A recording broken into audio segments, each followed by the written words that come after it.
Assalamualaikum warahmatullahi wabarakatuh. Oke, semuanya siap ya? Kita akan duduk yang rapi. Kemudian setelah duduk rapi, siap-siap, duduk siap, dan angkat kedua tangan, tundukkan kepala. Sebelum memulai pelajaran, kita berdoa terlebih dahulu. A'udzu billahi minasyaitonir rajim.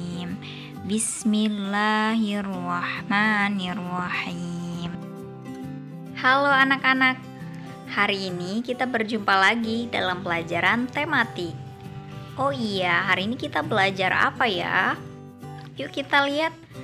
Hari ini kita akan belajar subtema 3 tentang pertumbuhan hewan.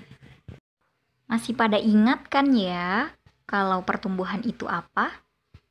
Iya betul, jadi pertumbuhan adalah bertambahnya ukuran, baik itu tinggi, panjang, ataupun besar dan kecil. Iya, selanjutnya hari ini kita akan belajar pertumbuhan hewan. Pertumbuhan hewan yang pertama adalah bebek. Habitat atau tempat tinggal bebek di darat. Namun, bebek memiliki kaki yang berselaput, sehingga ia juga bisa berenang di air. Bebek memiliki ciri-ciri kaki 2 dan berselaput. Itu sehingga membuat dia bisa berenang. Tubuhnya ditutupi bulu yang dilapisi oleh minyak. Paruhnya lebar. Kemudian ia berkembang biak dengan cara bertelur. Kemudian induk bebek akan mengerami telur hingga menetas. Setelah menetas, akan muncul bebek-bebek kecil dengan warna yang beragam.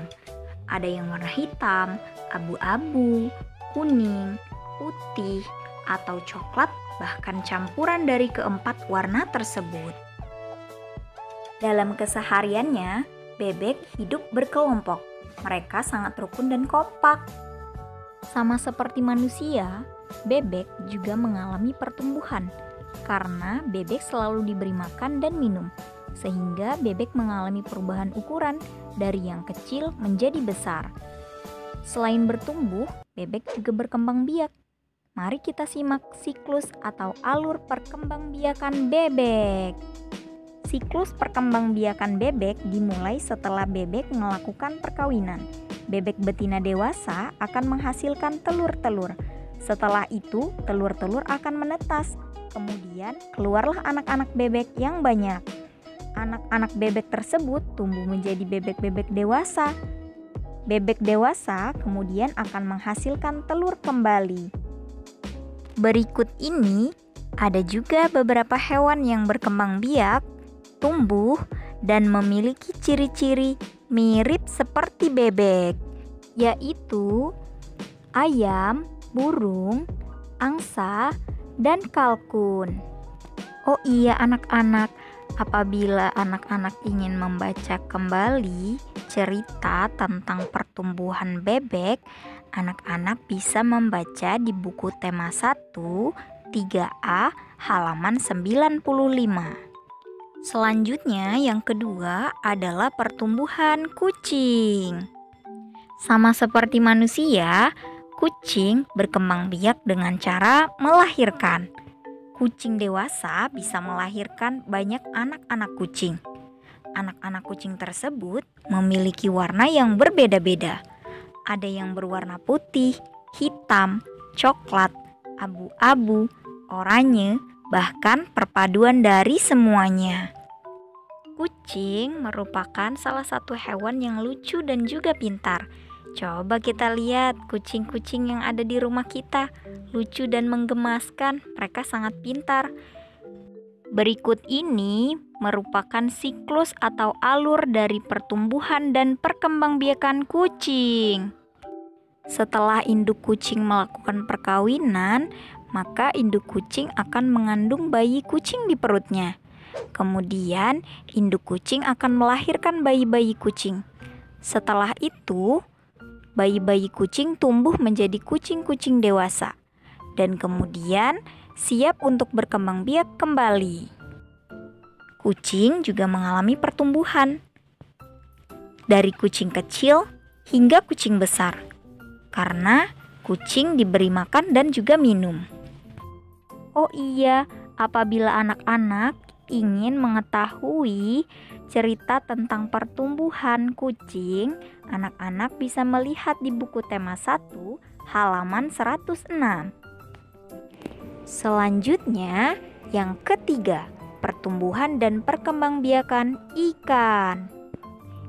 Ikan merupakan hewan yang hidup di air.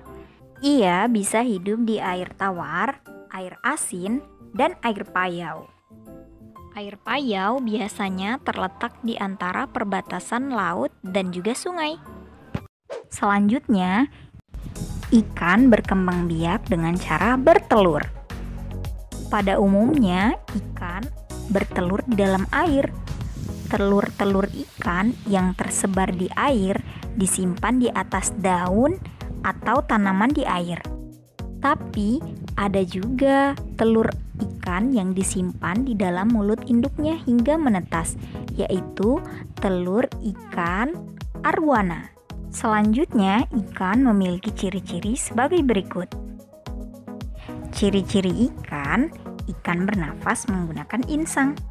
Insang akan terlindungi oleh tutup insang. Siripnya digunakan untuk berenang. Ada sirip di punggung, perut, dada, dan juga ekor. Ikan menggunakan matanya untuk melihat. Tubuh ikan diselimuti oleh sisik dan lendir. Keduanya gunanya berfungsi melindungi tubuh ikan. Lendir mempermudah ikan untuk berenang. Ikan memiliki beragam macam jenisnya. Mari kita bahas jenis-jenis ikan. Ikan secara umum terbagi menjadi 2. Yang pertama ikan air tawar, yang kedua ikan air laut. Yang pertama ikan air tawar, contohnya yaitu ikan koi, ikan lele, ikan mas, ikan arwana, dan ikan cupang. Ikan air laut contohnya ikan hiu, ikan paus, dan lumba-lumba. Selanjutnya yaitu yang keempat, pertumbuhan dan perkembangbiakan kupu-kupu. Siapa yang sudah pernah lihat kupu-kupu? Pasti semua sudah lihat. Kupu-kupu itu bentuknya sangat cantik. Ya, kupu-kupu adalah binatang yang cantik. Kupu-kupu memiliki sayap yang indah dan berwarna-warni. Kupu-kupu bisa terbang ke sana kemari, hingga pada bunga-bunga yang indah. Kupu-kupu berkembang biak dengan cara bertelur. Telur kupu-kupu diletakkan di daun. Setelah itu, telur kupu-kupu menetas menjadi ulat. Ulat kemudian akan memakan daun-daunan sehingga ia menjadi ulat yang besar. Kemudian, ulat besar itu berpuasa, lalu membentuk kepompong. Setelah ia di dalam kepompong, ulat tersebut akan berubah menjadi kupu-kupu dan siap untuk keluar dan terbang menjadi kupu-kupu dewasa. Nah, tahapan dan perkembangan pertumbuhan kupu-kupu ini disebut metamorfosis, yaitu kupu-kupu mengalami perubahan bentuk fisik, mulai dari menetas hingga menjadi hewan dewasa. Selanjutnya, yang kelima. Yang kelima yaitu pertumbuhan dan perkembangan nyamuk.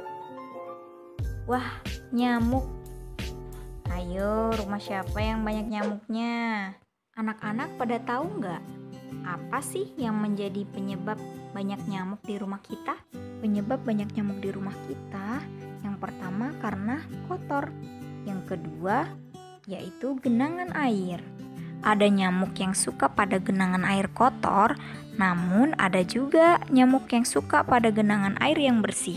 Genangan air ini biasanya ada di ban bekas, kaleng atau cat bekas, atau ember, bahkan bak mandi kita. Karena air merupakan tempat berkembangnya nyamuk.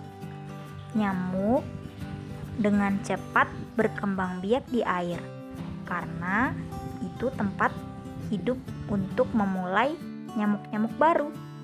Nyamuk akan bertelur pada air, kemudian telur itu akan menetas, kemudian menjadi jentik-jentik. Jentik-jentik itu bentuknya seperti ulat-ulat. Kemudian setelah itu jentik-jentik akan berubah menjadi pupa. Jika pada kupu-kupu, pupa kedudukannya sama seperti kepompong. Pupa adalah nyamuk yang bentuknya belum sempurna atau masih menjadi setengah ulat. Karena perubahan bentuknya mengalami tahap seperti kepompong, maka nyamuk dikatakan mengalami metamorfosis sempurna. Nah, siapa yang masih mau rumahnya kotor dan banyak air yang menggenang? Sudah pasti nanti ada banyak nyamuk. Padahal nyamuk itu bisa menyebabkan penyakit, yaitu penyakit demam berdarah. Maka dari sekarang, yuk kita bersihkan lingkungan di sekitar kita dan buang benda-benda yang sudah tidak terpakai agar tidak menjadi perkembangbiakan nyamuk, sehingga kita terbebas dari penyakit-penyakit yang disebabkan oleh nyamuk. Allah Subhanahu wa Ta'ala berfirman di hadis qudsi yang berbunyi, sesungguhnya Allah adalah Zat yang maha indah dan mencintai keindahan. Hadis riwayat Tabrani dan Hakim. Kebersihan dan keindahan adalah hal yang disukai oleh Allah. Allah tidak menyukai lingkungan yang kotor dan sampah yang berserakan. Sebagai seorang muslim, kita pasti ingin melakukan hal yang disukai oleh Allah. Yuk kita sama-sama jaga kebersihan, karena kebersihan sebagian dari iman. Nah, itu tadi pelajaran yang sudah kita pelajari. Wah, banyak sekali yang kita pelajari hari ini. Semoga yang kita pelajari hari ini menjadi berkah dan bisa kita aplikasikan dalam kehidupan kita sehari-hari.